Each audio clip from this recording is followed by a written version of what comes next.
اعوذ باللہ من الشیطان اللعین الرجیم بسم اللہ الرحمن الرحیم۔ کتاب گلشن احباب در کیفیت سیر و سلوک اولی الالباب کے مضامین پر آپ کے ساتھ گفتگو جاری تھی،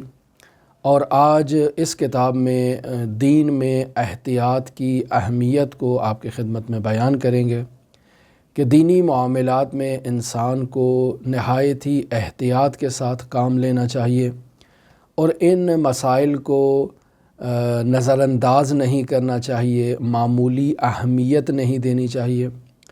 خداوند متعال قرآن مجید سورہ عبس کی آیت نمبر 24 میں ارشاد فرما رہا ہے، بسم اللہ الرحمن الرحیم، فَلْيَنْظُرِ الْإِنسَانُ إِلَىٰ طَعَامِهِ،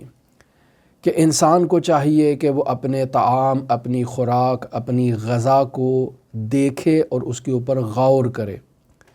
یہاں انسان کے طعام، انسان کے رزق، انسان کی خوراک کے بارے میں گفتگو ہو رہی ہے، اور یہ خوراک اللہ کی نعمات میں ایک نہایت اہمیت کی حامل نعمت ہے انسان کے لیے۔ بس یہ خوراک، یہ رزق، یہ طعام مادی بھی ہے اور معنوی بھی ہے۔ اس آیت میں دونوں طعام مراد ہیں، یعنی دونوں طرح کی خوراک مراد ہے، دونوں طرح کا رزق مراد ہے۔ یعنی رزق انسان کا صرف مادی نہیں ہے۔ بطور معمول جب ہم قرآن مجید کی ایسی آیات کا ترجمہ کرتے ہیں یا روایات میں سے ایسی روایات کا ترجمہ کرتے ہیں تو بطور معمول اکثر یہ دیکھنے میں آتا ہے کہ ہم صرف مادی پہلو کو مد نظر رکھتے ہیں، اس کے معنوی پہلو کو نظر انداز کر دیتے ہیں۔ بس اوقات غور کرنا چاہیے، دقت کرنا چاہیے کہ ایسے مقامات پر دونوں مراد ہیں، یعنی یہاں رزق معنوی بدرجہ اولا مراد لی گئی ہے، صرف رزق مادی نہیں ہے۔ البتہ رزق مادی میں بھی انسان کو اپنی خوراک پر توجہ دینی چاہیے۔ جس طرح انسان کے بدن کے لیے، اس کی جسم کی نشو و نما کے لیے، طاقت کے لیے خوراک اہمیت رکھتی ہے، رزق اہمیت رکھتا ہے، طعام اہمیت رکھتا ہے، عین اسی طرح سے انسان کی روح کی تقویت کے لیے بھی طعام کی اہمیت ہے۔ لہٰذا ہم اس کے معنوی پہلو کو بیان کرتے ہیں۔ چونکہ کتاب کے مصنف نے صرف ظاہری رزق کو بیان کیا ہے تو دوسرا پہلو خالی نہ رہے، لہٰذا مرحوم کلینی رحمۃ اللہ علیہ کافی جلد نمبر 1 ہے، صفحہ نمبر 49 ہے، وہاں امام محمد باقر علیہ السلام سے اسی آیت کی تفسیر میں، تشریح میں بیان کرتے ہیں کہ جب راوی نے حضرت سے سوال کیا کہ مولا طعام سے کیا مراد ہے، خوراک سے کیا مراد ہے، تو حضرت نے جواب میں رزق مادی نہیں بیان کیا بلکہ رزق معنوی کی طرف اشارہ کیا ہے۔ حضرت فرماتے ہیں علمہ الذی یأخذہ، یہاں طعام سے مراد انسان کے لیے علم ہے، وہ علم جسے انسان اخذ کرتا ہے، یعنی علم لدنی مراد نہیں ہے، وہ علم جسے انسان وسائط کے ذریعے سے استاد کے پاس جا کر حاصل کرتا ہے۔ پس ضروری ہے کہ ممن یأخذہ، کہ انسان توجہ کرے کہ اس نے اس رزق کو، اس علم کو کہاں سے حاصل کیا ہے۔ پس خداوند متعال جو ارشاد فرما رہا ہے کہ انسان کو چاہیے کہ وہ اپنے طعام کو دیکھے، تو انسان کو چاہیے کہ وہ اپنے استاد کو دیکھے کہ وہ علم کہاں سے حاصل کر رہا ہے۔ ہر کسی کے پاس انسان کو علم حاصل کرنے کی اجازت نہیں دی گئی ہے۔ اگر انسان کا مربی آلودہ ہے تو یقینی بات ہے وہ آلودگی انسان کی طرف استاد سے سرایت کرے گی۔ لہٰذا ہمارے علم کا منبع قال الصادق و قال الباقر ہونا چاہیے۔ حضرات اہل بیت علیہم السلام کی تعلیمات کو علم کا محور ہونا چاہیے۔ آداء اہل بیت علیہم السلام سے حاصل شدہ علم اہمیت نہیں رکھتا عزیزان محترم۔ البتہ جو آداء اہل بیت علیہم السلام نے سازشیں کی اور حضرات اہل بیت علیہم السلام کے مد مقابل بعض ایسی چیزیں لا کر کھڑی کرنے کی کوشش کی گئی، اس کو حضرات اہل بیت علیہم السلام نے اس چال کو الٹا تبدیل کیا اور اس علم کو علم الہی میں تبدیل کر دیا۔ جیسے فلسفہ ہے کہ بنیادی طور پر اس فلسفے کو حضرت امام علی ابن موسیٰ الرضا علیہ آلاف و تحیت و ثنا سے علمی مناظروں کے مقابلے کے لیے حضرت کے مد مقابل اس کو یونان سے ترجمہ کیا گیا تاکہ لوگ اس سے آراستہ ہو جائیں اور حضرت امام علی ابن موسیٰ الرضا کو مناظروں میں شکست دے سکیں، لیکن حضرت نے اسی علم فلسفہ کو تبدیل کر دیا علم الہی کے اندر۔ لہٰذا یہاں اس چیز کی طرف توجہ ہو کہ انسان کے علم کا منبع کیا ہے۔ اگر انسان کے علم کا منبع آلودہ ہے تو انسان کی روح بیمار ہو جائے گی۔ لہٰذا ضروری ہے کہ انسان جس استاد کے پاس درس پڑھ رہا ہے اس استاد کو صالح ہونا چاہیے۔ انسان جس خطیب کی مجلس میں شرکت کرنے کے لیے جا رہا ہے یہ ضروری ہے کہ وہ خطیب صالح ہو، نہ صالح نہ پاک خطیب، بے نمازی خطیب انسان اس کی مجلس میں جانے کا مجاز نہیں ہے۔ اسی طرح وہ کتابیں جو صالح افراد نے تحریر کی ہیں انسان ان سے علم حاصل کرے، ان سے فیضیاب ہو۔ اگر انسان کے علم کا منبع آلودہ ہے تو انسان کی روح آلودہ ہو جائے گی۔ انسان کی روح آلودہ ہو جائے گی تو ایسا انسان ملکوت کی طرف جو ہے وہ سفر کرنے میں کبھی کامیابی حاصل نہیں کر سکتا۔ لہٰذا آیت اللہ سید محمد صادق حسینی طہرانی بیان کرتے ہیں کہ میرے بابا علامہ سید محمد حسین حسینی طہرانی ایک دن جمعے کے دن عصر کے وقت اسی آیت کے بارے میں اپنے کچھ شاگردوں کے سامنے گفتگو کرتے ہوئے بیان فرماتے ہیں کہ انسان کو اپنے کھانے پینے کی طرف توجہ دینی چاہیے کہ اس کی غذا، اس کا رزق، اس کی خوراک مشکوک نہ ہو۔ مشکوک خوراک کھانے سے انسان کو پرہیز کرنا چاہیے۔ لہٰذا آیت اللہ طہرانی نے صرف مادی بعد کی طرف اشارہ کیا اور ہم نے رزق معنوی کو پہلے مقدم قرار دیا اور امام محمد باقر کی روایت آپ کی خدمت میں بیان کی۔ اب سوال یہ پیدا ہوتا ہے کہ کیوں انسان اپنے خوراک کی طرف توجہ کرے؟ انسان تندور گیا ہے، روٹی لے آیا ہے اور آ کر کھانا شروع کر دیا ہے۔ انسان بازار سے دوسری چیزیں اجناس خرید کے لے آتا ہے،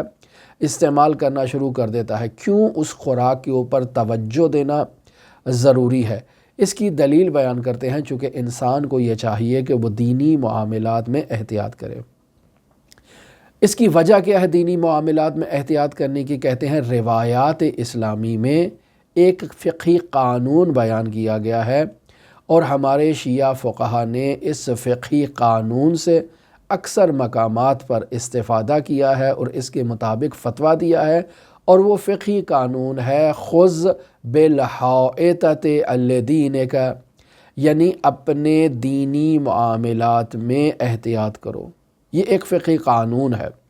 لہٰذا خداوند متعال سورہ عبس کی آیت نمبر 24 میں جو ارشاد فرما رہا ہے فَلْيَنْظُرِ الْإِنسَانُ إِلَىٰ طَعَامِهِ، کہ انسان کو یہ چاہیے کہ وہ اپنے طعام، اپنی خوراک کی طرف توجہ دے، یعنی ظاہری طعام کی طرف توجہ دے، باطنی طعام کی طرف توجہ دے، کہ ظاہری اور باطنی طعام جو ہے وہ پاکیزگی پر مشتمل ہونا چاہیے، نجاست پر مشتمل نہیں ہونا چاہیے۔ اگر انسان کا ظاہری طعام نجس ہے، یعنی وہ روٹی جو انسان تندور سے لے کر آیا ہے وہ پکائی کے مراحل میں کہیں نجاست سے آلودہ ہو گئی ہے، تو یہ نجس خوراک کھانے سے انسان کا بدن بیمار ہو سکتا ہے۔ اور جب انسان نجس خوراک استعمال کرے گا تو صرف بدن بیمار نہیں ہوگا بلکہ انسان کی روح بھی بیمار ہو جائے گی اس سے۔ اور اسی طرح سے اگر ایک انسان ناصالح فاسد استاد کے پاس درس پڑھتا ہے تو اس کی روح بیمار ہو جائے گی۔ اسی طرح انسان اگر ایک فاسد خطیب کی مجلس میں جاتا ہے تو انسان کی روح بیمار ہو جائے گی۔ لہٰذا انسان کو اپنے طعام کی طرف توجہ دینی چاہیے۔ اس سے مراد یہ ہے کہ انسان کو احتیاط کرنی چاہیے، چونکہ دینی روایات میں قاعدہ بیان ہو چکا ہے کہ خذ بالحائطۃ الدین، کہ اپنے دینی معاملات میں احتیاط کرو۔ حضرت امام موسیٰ کاظم علیہ السلام کے ایک جلیل القدر صحابی امام موسیٰ کاظم کی بارگاہ میں خط لکھتے ہیں اور سوال کرتے ہیں کہ یا ابن رسول اللہ بتائیے کہ اگر سورج غروب ہو جائے، ہمیں اپنی آنکھوں سے سورج دکھائی نہیں دیتا لیکن ابھی حمرۂ مشرقیہ زائل نہیں ہوئی ہے اور وہ ابھی موجود ہے، تو آپ یہ بتائیے کہ کیا ہم نماز پڑھ سکتے ہیں؟ وہ افراد جنہوں نے روزہ رکھا ہوا ہے کیا وہ روزہ افطار کر سکتے ہیں؟ عزیزان محترم، اس روایت کو بیان کرنے سے پہلے آپ کی خدمت میں حمرۂ مشرقیہ بیان کرتا چلوں کہ حمرۂ مشرقیہ مشرق کی جانب سے ایک سرخی اٹھتی ہے اسے حمرۂ مشرقیہ کہا جاتا ہے، یعنی مشرق کی جانب سے اٹھنے والی سرخی کو حمرۂ مشرقیہ کہا جاتا ہے، اور یہ 2 دفعہ اٹھتی ہے، یعنی سورج نکلنے سے پہلے مشرق کی جانب جب سرخی بلند ہونا شروع ہو جائے تو اب یہ فجر کی نماز کے جو وقت ہے فضیلت کا وہ ختم ہو چکا ہے، ابھی سورج طلوع نہیں ہوا، سورج طلوع ہونے سے پہلے سرخی جو ہے وہ ظاہر ہوئی ہے، تو اب یہ نماز کا وقت فضیلت کا ختم ہو چکا ہے اور قریب ہے کہ اب یہ نماز قضا کی طرف بڑھنا شروع ہو جائے۔ پھر دوسری مرتبہ جب یہ سورج غروب ہوتا ہے تب پھر یہ حمرۂ مشرقیہ اٹھتی ہے اور انسان کے سر سے گزر جاتی ہے،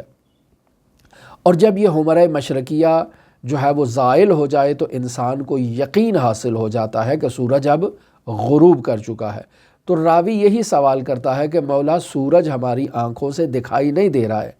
الظاہر ہم دیکھ رہے ہیں کہ سورج غروب ہو چکا ہے، ہمیں آنکھوں سے دکھائی نہیں دے رہا ہے، لیکن ابھی حمرۂ مشرقیہ جو ہے وہ موجود ہے، تو مولا بتائیے کہ کیا ہم نماز مغرب کو پڑھ سکتے ہیں؟ وہ افراد جو صائم ہیں کیا وہ روزہ رکھ سکتے ہیں، کھول سکتے ہیں یعنی؟ تو حضرت فرماتے ہیں ارا لک ان تنتظر حتی تذهب الحمرا، یعنی آپ دیکھو اور انتظار کرو یہاں تک کہ یہ حمرۂ مشرقیہ جو ہے وہ زائل ہو جائے۔ جب حمرۂ مشرقیہ زائل ہو تب جا کر آپ نماز مغرب پڑھو، تب جا کر آپ جو ہے وہ اپنے روزے کو افطار کرو۔ بس آپ دیکھتے ہیں ہمارے اہل سنت بھائی جو ہیں وہ جب اعلان ہوتا ہے کہ سورج غروب ہو گیا ہے تو وہ فوراً روزہ کھول دیتے ہیں، جبکہ ہم اوپر آسمان میں دیکھ رہے ہیں کہ بالکل دن چڑھا ہوا ہے، بالکل جو ہے وہ روشنی موجود ہے، اور حمرۂ مشرقیہ تو ابھی تازہ شروع ہوئی ہے، ابھی اس نے آنا ہے، اٹھنا ہے اور پھر ہمارے سر سے گزرنا ہے، تب جا کر ہمیں اس کے سورج کے غروب ہونے کا یقین حاصل ہوگا۔ لیکن جیسے ہی سورج ان کی آنکھوں سے اوجھل ہوتا ہے وہ افطار کو شروع کر دیتے ہیں، اور یہ درست نہیں ہے فقہ جعفریہ کے مطابق۔ فقہ جعفریہ کے مطابق ایسے اوقات میں روزہ جو ہے افطار کرنا وہ درست نہیں ہے۔ لہٰذا یہاں پر بھی حضرت امام موسیٰ کاظم علیہ السلام اسی قانون سے تمسک کرتے ہیں اور ارشاد فرماتے ہیں وَتَأْخُذَ بِالْحَائِطَةِ لِدِينِكَ، کہ اپنے دینی معاملات میں آپ کو احتیاط سے کام لینا چاہیے۔ اس روایت کو مرحوم طوسی رحمۃ اللہ علیہ نے تہذیب الاحکام کی جلد نمبر 2 ہے صفحہ نمبر 259 کے اندر جو ہے وہ اس روایت کو بیان کیا ہے۔ پس دینی معاملات میں احتیاط سے کام لینا عقل کا تقاضا ہے، لہٰذا جب تک ہمیں سورج جو ہے وہ غروب ہونے کا یقین حاصل نہ ہو جائے تو سورج کے غروب ہو جانے کا ایک احتمال دینا یا سورج کا آنکھوں سے اوجھل ہو جانا یہ کفایت نہیں کرتا، بلکہ سورج ابھی غروب نہیں ہوا، ہمیں انتظار کرنا چاہیے اور اس سرخی کے زوال کا انتظار کرنا چاہیے تاکہ یقین حاصل ہو جائے کہ سورج غائب ہو چکا ہے۔ البتہ اگر انسان کسی بیابان میں زندگی بسر کر رہا ہے، کسی صحرا میں موجود ہے جہاں دور دور تک کوئی آبادی کا نام و نشان موجود نہیں ہے اور بالکل انسان واضح طور پر اپنی آنکھوں سے سورج کو غروب ہوتے ہوئے مشاہدہ کر رہا ہے، کسی قسم کی کوئی رکاوٹ موجود نہیں ہے، تو ایسے مقامات پر سورج کا غروب کر جانا کفایت کرتا ہے، مغرب کے لیے بھی کفایت کرتا ہے اور روزے کے افطار کرنے کے لیے بھی کفایت کرتا ہے، چونکہ انسان دیکھ رہا ہے سورج غروب ہو چکا ہے، اور جب انسان دیکھ رہا ہے سورج غروب ہو چکا ہے تو پھر اس وقت وہ حمرہ بھی خود بخود زائل ہو جاتی ہے، چونکہ کوئی رکاوٹ نہیں ہے۔ لیکن ہم جس جگہوں پر زندگی بسر کرتے ہیں آس پاس اطراف میں اونچی اونچی عمارتیں موجود ہیں، بڑی بڑی بلڈنگز موجود ہیں یا بڑے بڑے پہاڑ موجود ہیں، تو ایسے مقامات پر جہاں پہاڑی سلسلہ موجود ہے، جہاں بڑی بڑی آبادیاں اور بڑے بڑے جو برج کھڑے کیے گئے ہیں، بلڈنگ کے سٹرکچر کھڑے کر دیے گئے ہیں، یا بادل بہت زیادہ موجود ہیں پہاڑی سلسلے کے اندر، تو وہاں سورج کا آنکھوں سے اوجھل ہو جانا کفایت نہیں کرتا ہے، چونکہ یہ سورج ممکن ہے کسی بلڈنگ کے پیچھے چھپا ہو، ممکن ہے کسی پہاڑ کے پیچھے چھپا ہو، ابھی زمین میں جو ہے وہ ہمیں سورج دکھائی دے سکتا ہے، اگر سطح ہموار ہوتی تو ہم اسے اپنی آنکھوں سے دیکھ سکتے تھے، لیکن چونکہ یہ بڑی بلڈنگز آ چکی ہیں تو ہمیں سورج دکھائی نہیں دے رہا ہے، یا یہ پہاڑ سامنے موجود ہیں اس وجہ سے ہمیں سورج دکھائی نہیں دے رہا ہے، یا یہ بادل موجود ہیں اس وجہ سے ہمیں سورج دکھائی نہیں دے رہا ہے، لیکن علی الظاہر ہماری آنکھوں سے اوجھل ہو چکا ہے، تو ہم یہاں سورج کے غروب ہونے پر یقین قائم نہیں کر سکتے۔ یہ یقین اس وقت آئے گا جب انسان کے سر سے یہ حمرہ مشرقیہ یعنی مشرق سے اٹھنے والی یہ سرخی زائل ہو جائے، تو انسان کو یقین ہو جاتا ہے کہ جی ہاں اب سورج غروب ہو چکا ہے۔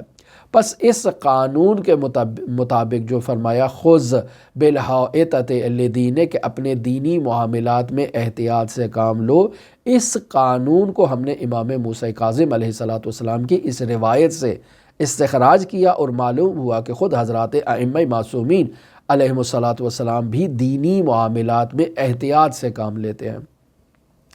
لہٰذا آج کل جو مغرب کے وقت آذان دی جاتی ہے، بس اوقات حمرہ مشرقیہ کے زائل ہونے کے بھی کچھ دیر، کچھ لمحات، کچھ 1-2 منٹ کے بعد یہ آذان دی جاتی ہے، اور حمرہ مشرقیہ کا زائل ہونا سورج کے غروب ہونے کے بعد ہی ہوتا ہے، یعنی سورج غروب ہو گیا تو اب اس کے بعد یہ حمرہ مشرقیہ جو ہے وہ انسان کے سر سے زائل ہو جائے گی۔ اب انسان کو یقین ہو جائے گا کہ آسمان پر کوئی سرخی موجود نہیں ہے اور سورج غروب ہو چکا ہے، اب میں نماز مغرب بھی پڑھ سکتا ہوں، اب میں روزہ بھی کھول سکتا ہوں۔ لیکن یہاں عزیزان محترم میں پھر آپ کی خدمت میں عرض کرتا چلوں کہ انسان اپنے فقہائے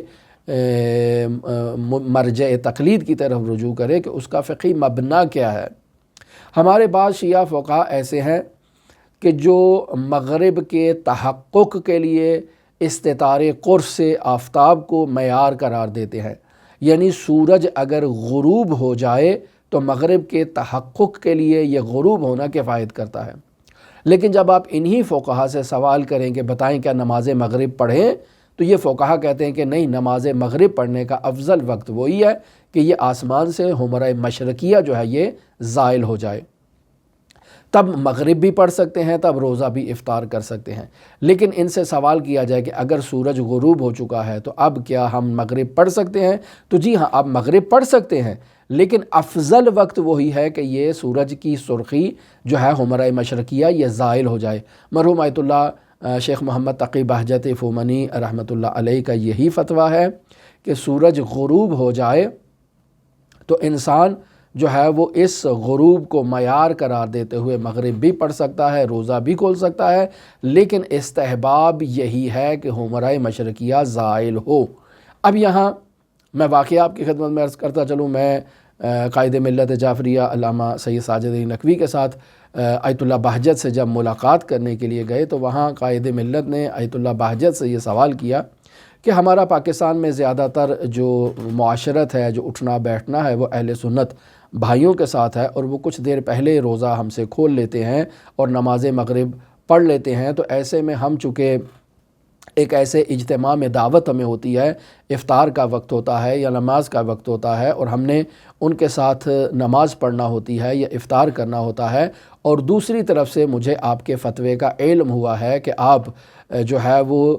استطار قرص کو جو ہے وہ یعنی سورج کے غروب ہونے کو آپ معیار قرار دیتے ہیں مغرب کے تحقق کے لیے، تو کیا ہم اس ٹائم یہ نماز کا اور ان کے ساتھ یہ روزہ کر سکتے ہیں، کھول سکتے ہیں؟ تو فرمایا جی ہاں کھول سکتے ہیں۔ تو پھر جواب میں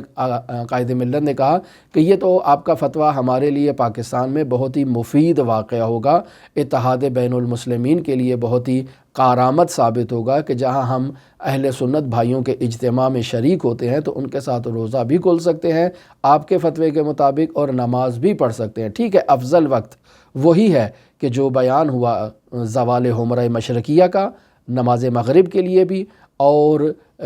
روزے کے افطار کے لیے بھی۔ آیت اللہ بہجت کی توضیح المسائل میں بھی فتویٰ وہی ہے کہ افضل وقت وہی ہے مغرب کا، لیکن معیار کیا ہے؟ سورج کا غروب ہو جانا ہے۔ اور میں نے آپ کی خدمت میں یہاں بیان کیا کہ سورج کا غروب ہونا جو معیار قرار دیا گیا ہے،